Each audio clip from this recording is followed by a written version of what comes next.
taxaw ci loolu décret bi ñu jël démb ci conseil des ministres ñu doxal au moins pour une fois ñu jël mesures yoo xam ne dañ koy appliquer alors ñu ñëw ci wàllu politique. démb conseil constitutionnel daal dinay tëj dépôt yi dossier de candidature yi 95 dossiers déposé nañu ko ak yeneen yu ñu ne ñu ngi en attente mais li alerté Cheikh mooy la pléthore de candidats à la candidature 95 quand même. bu ci yeneen doolee ko on va dépasser la barre des 100 pour une élection présidentielle ëppul. bëri na wax dëgg yàlla bëri na et puis bon c'est du travail pour le conseil constitutionnel. bon parce que malheureusement au Sénégal conseil constitutionnel ñun élection rek lañ ko xamee ndeysaan. à part les élections. wala wàññi mandat. c'est des waaw élection rek. loolu mooy mandat beeg wàññeek yokk ay yooyu ñoom daal coow élection malheureusement bon ils sont en vacances pendant 5 ans la plupart du temps. en tout cas sénégalais du ñu sentir seen njëriñ. Pendant que le pouvoir exerce vraiment son mandat waaw rarement quand même rarement mais dafay am solo man dama jàpp ne même le conseil constitutionnel quand même souffre d'un problème de communication conseil constitutionnel dina doon rafet dina doon baax dina jekk de temps en temps am yenn questions yi peut-être je ne sais pas donc si vraiment seen charte yi may na leen ko am déet mais ñu mën di génn parfois di communiquer ci seeni activités wala seeni mbir yi ñuy def sénégalais xam ne ni vraiment le conseil constitutionnel c'est pas seulement un rendez-vous tous les 5 ans ou tous les 7 ans mais c'est des rendez-vous yoo xam ne am na et que conseil constitutionnel mu ngi liggéey bon je ne pense pas que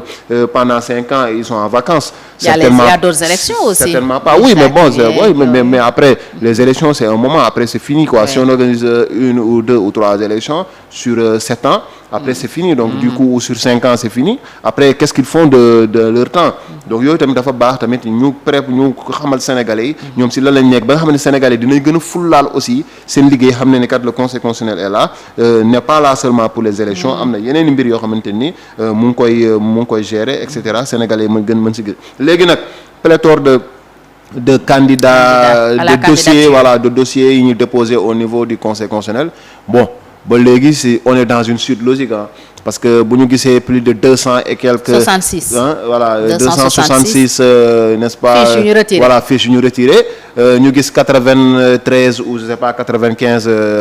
dossiers yu ñu déposé bon c'est tout à fait logique quoi ñi retiré dañoo bëri donc ñi dem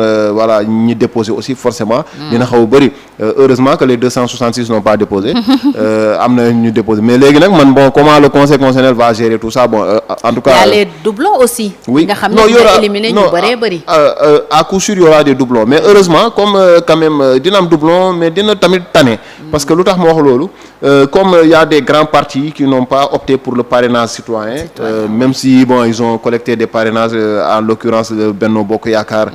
qui disent qu'ils ont environ 3 et voire 4 millions de signatures mais heureusement qu'ils vont pas déposer peut-être entre-temps parmi les personnes yi nga xamante ni déposé nañu signal nañ leen peut-être ils vont signer ailleurs naturellement parce que bon mais nag malheureusement aussi comme je disais il y a pas la bonne communication xam nga normalement il est interdit de parrainer 2 candidats au Sénégal donc mais benn candidat nga war a parrainer mais dañu gis ne nit ñi dañu ñëpp ñoom ku ñëw ñu parrainer la daf ñu yóbbuwaat ci mesure yi ñu dul appliquer donc voilà on n'applique pas et puis bon voilà mais après c'est difficile quand même mesure boobu pour appliquer ko dina jafe xam nga tax mu jafe parce que nit ki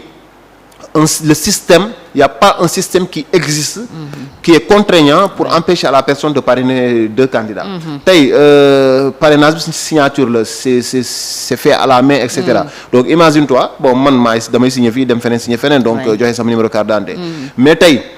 si on était dans un système informatisé bi nga xamante ni bi nga xamante ni c'est dématérialisé yow tu as un code d'accès boo dugal sa code d'accès et cetera biñ lay jox c'est comme si tu avais ta carte GAP et autres ñu jox la sa benn code d'accès boo xam ne c'est secret nga ñëw y a un site qui est dédié il y a tous les candidats yi nga xamante ni candidat à la candidature seeni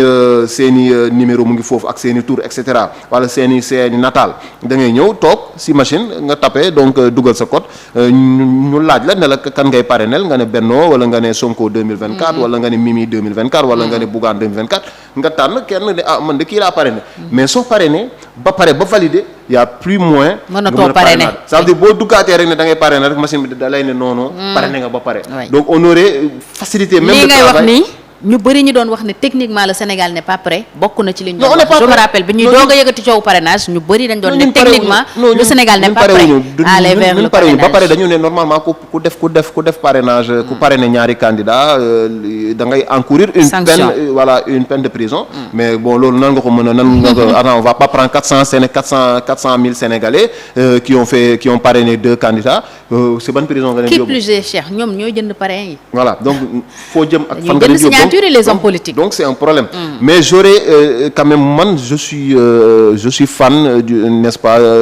du changement ñu jëm ko ma dématérialiser ko ba nga xamante ni y a plus moyen maanaam la meilleure façon balaa ngay ni nit ki non boo defee lii da lay fekk lii da lay dal yow defal un système de telle sorte du ko mën a def. Tant que mënu ko def rek. Donc ça veut dire que bon toi tu n'as pas à t'inquiéter. Moom su juumee parrainé kenn moo xam mais en tout cas su parrainé c'est fini. Y a pas après le conseil constitutionnel su boobaa sax day yomb day ñëw. Contrôle parrainage automatique. Contrôle bi c'est automatique day ñëw xool non gis naa ne yow. tu as tout voilà nu mu tudd. tu as toutes tes signatures motal nga def nga fee. kii tamit motal na y a même pas de doublon on va même pas chercher ndax y a un doublon ou pas. y a pas peut-être y aura un tri. suspicion tam dootu ci bëreeti. dañuy éliminer parce que. bëgguñu ñu après day leer nañ donc tey dinañ ne mais un Bougane Gueye Dany kii di oui mais man j'ai motal naa ñu ne ma motaloo waaw doublon nga ne aw ma ay après c'est clair le système est là il est accessible. nous évite des il est accessible au candidat bu nekk peut-être tu peux avoir ton identifiant boo duggee en temps réel mën nga sax di apprécier dans la journée ñaata nit ñoo la parrainé loolu aussi mën na la permettre sax ngay réajuster say stratégie boo duggee tey nga gis man de tey la journée d'aujourd'hui j'ai eu quand même 500 parrains et que su ma continuer à ce rythme là di am ay 500 parrains peut-être fii ak may déposer fii ak date de dépôt bi du ma motal lim bi donc en fait il faut que ma redoubler d'effort dem campagne waat dem gën a yëngal si base bi ba nga xamante nit ñi wala peut-être si je dois prendre des jeunes jox leen ay ordinateurs avec une connexion ñuy wër Sénégal di parrainer nit ñi peut-être que j'aurais pu avoir 1000 ou 2000 parrains par jour yoo xamante ni dina ma permettre ma mën a atteindre sama objectif mais malheureusement c'est dans le flou total da ngay am ñenn ay coordonnateurs yu nekk Tamba ñi nekk Thiès ñi nekk Fatick xamoo à temps réel tu peux ne pas savoir ñoom ñaata la ñu collecté li ñu collecté aussi li si baax mënoo ko xam donc après xam nga vraiment bon il faut que ñu dem vers des changements mais léegi nag comme li nga wax pléthore de candidatures yi de dossiers yi nga xam ne déposé nañ ko au niveau du conseil constitutionnel bon bëri na vraiment jéggi na dayoo pour vraiment pour une élection présidentielle mais ñun Sénégal il faut que tamit pour ñu mbir yi changer je pense il nous faut avoir de grands partis mais dans ces partis-là qu'il y ait de la démocratie parti yoo xamante ni c'est plus la méritocratie qui est mise en avant la compétence qu'autre chose léegi tey imaginez-vous si on avait par exemple exemple en jéem organisé au Sénégal si on avait 5 grands partis yoo xamante ni moo am ñu woowee leen des partis traditionnels ou des blocs même les socialistes les démocrates léegi nag ku bëgg c'est dans ces blocs là que tu dois aller nu mu tudd batailler ba nga xamante ni peut-être tu seras le candidat de ce bloc donc bu dee yow par exemple tous les socialistes sont réunis et cetera yow vraiment obédience socialiste moo la intéressé nga dem foofu noonu nga militer xeex au niveau des différentes instances ba nga xamante ni tey bu ñu organiser élection des primaires yow di nga si mën a bokk primaire bi su amee ñu ne Fatou de moo génn moom moo gagné primaire yi donc moom mooy candidate n'est-ce pas bloc bii ni bloc socialiste ñu dem nu mu tudd les libéraux et autres aussi ñu xool seen côté ñu xool feneen ak feneen les écologistes là aussi peut-être ñu xool ñu yaatal léegi après en ce moment là on n'aura que de grands blocs donc de grands blocs c'est des blocs forts aussi loolu day am solo même au niveau de l'Assemblée nationale après cela va se traduire voilà nu mu tudd si seen liggéey et cetera mais c'est des morcellements qu'on a actuellement ku nekk bëgg nga dem mënoo dem est-ce que yegguñu 400 partis parfois même tu n'as pas les moyens parfois da ngay gis ñoom ne dañuy wut parrainage il y a beaucoup de candidats même qui ont abandonné qui n'ont pas déposé c'est parce que dañoo dem ba si biir ils n'ont même pas les moyens non maanaam pour nga couvrir maanaam yow tu existes mais t'as pas de représentation au niveau des différentes localités. déjà da ngay gis mooy parti cabine téléphonique yi benn nit lay nekk rek yow boo demee Tamba wala Kédougou wala Bakel amoo fa sax coordonnateur. donc comment tu comptes collecter les parrainages là-bas. ak boo demee élection bëri na man bu ma daan couvrir élection bureau booy dugg am na ñoo xam ne mënoo wax ba fekk fa représentant. ils n'en ont pas. ils n'ont pas les moyens. oui ils n'ont pas les moyens donc da ngay bon finalement après day disperser même les Sénégalais après imaginez-vous bon tey ñu dem le conseil constitutionnel l'a validé ay bon exemple hein moi je rêve un peu mais conseil constitutionnel gëmm ne ok ba bañ a gëmm sax teg ko ci yoon valider 20 candidatures. On va se retrouver à une élection présidentielle avec 20 candidats 20 programmes wala moins 20 programmes et le citoyen sénégalais bi nga xamante ni moom la ñuy bëgg mu joxe votam est-ce que il a le temps de s'imprégner de 20 n'est-ce pas programmes? Je pense pas que ce soit possible. Bon malheureusement aussi au Sénégal on n'est pas trop dans les débats télévisés etc., des débats contradictoires loolu bu amoon aussi il faudrait peut-être mettre en place des débats ñu indi Amadou Ba teg ko ñu indi Mimi 2024 ñu teg leen ñoom ñaar ñu jàkkaarloo ku nekk n'est-ce pas battre en brèche n'est-ce pas say propositions morom etc. nga xool yow say propositions moom mu xool ay propositions ku nekk aussi indexer les limites n'est-ce pas ci proposition sa morom ba nga xamante ni les Sénégalais ils auront quand même relativement une idée n'est-ce pas entre les deux programmes mais malheureusement tey dinañ dem élection nit ñi dañ voté ba pare nga laaj nit ki mu voté lan mooy programme xam programme donc mu doon loo nga xamante ni day gàllankoor day gàkkal sunu démocratie te war nañu mën a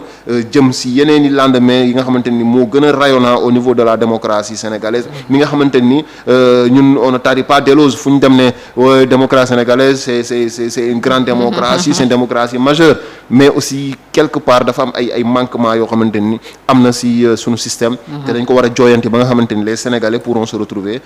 voilà et vraiment du courage au Conseil constitutionnel pour les 93 voilà dossiers de candidature oui am nañu liggéey alors Cheikh leneen luy soxal